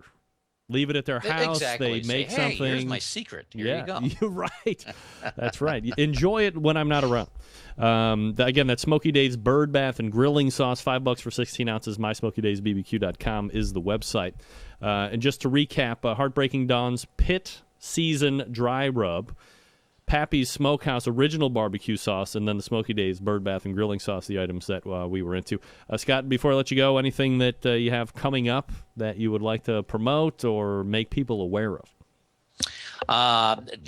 Not only was my outdoor cooking barbecue excursions kind of on hiatus, so is my podcast, The Weekly Firecast. I am kind of reintroducing that as The Firecast. It's not going to be weekly, of course.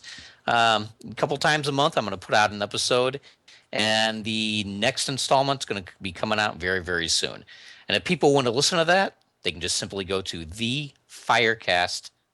Scott, when is it going to be called theextinguishedcast.com? Oh, never. I'm not going to give up on this yet. All right. Scott Roberts joining me here on the show. Again, ScottRobertsWeb.com, the website. Always appreciate the time, and we will talk to you again next month, buddy. Okay, thanks, Greg. All right, there he is, Scott Roberts. Again, ScottRobertsWeb.com. Look, I'm going to tell you right here, right now, as somebody who who started in the podcast game, podcasts, as it were, in the traditional sense. It's all recorded, you produce it, you edit it, and then you upload it for consumption that way. I'm telling you right now, if I had to go into podcast-only mode, if the only way I could do this show was podcast, I'll tell you right now, this show would be over. I could easily say that this show doesn't make sense for me to do live anymore because when you see the wide discrepancy of 10, 11, 12,000 downloads per month versus a few hundred listeners live every Tuesday, I could make a very good argument on why I would. But I know if I didn't have the pressure of putting together a live show every week and that stress was off, watch out, folks, no show anymore. I just didn't get to it. Do you hate standing next to a hot grill?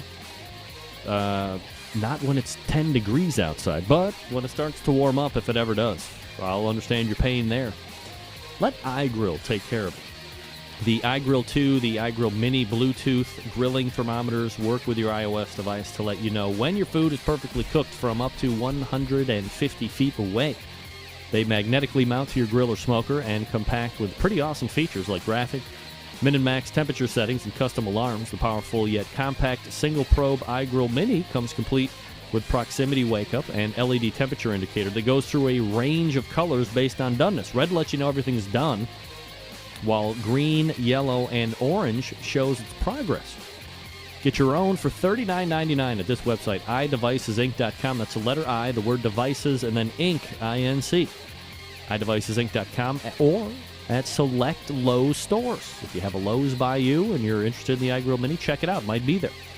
The iGrill 2 is bigger and badder with a full illuminated display and 4 probes for maximum temperature tracking. We'll be shipping next month, or just in a couple weeks' time. Pre-order your iGrill 2 right now for $99.99. Today, get free shipping on your order of $50 or more. Again, at the same website, iDevicesInc.com. That's the letter I, Devices Inc., I-N-C.com. You can also follow iGrill on Facebook for exclusive offers and barbecue updates.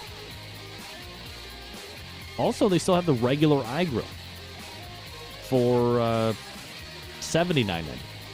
That's free shipping as well. What have we learned during this read? Anything over $50 at iDevicesInc.com ships for free, which means saves you money.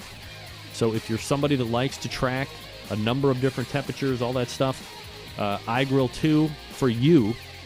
If you just want, single probe Jones, the iGrill Mini. But it's got really cool features as well, the LED and how it shows through all that stuff. iDevicesinc.com, that's iGrill. All right, we're back to wrap up the show right after this. Stick around, we'll be right back.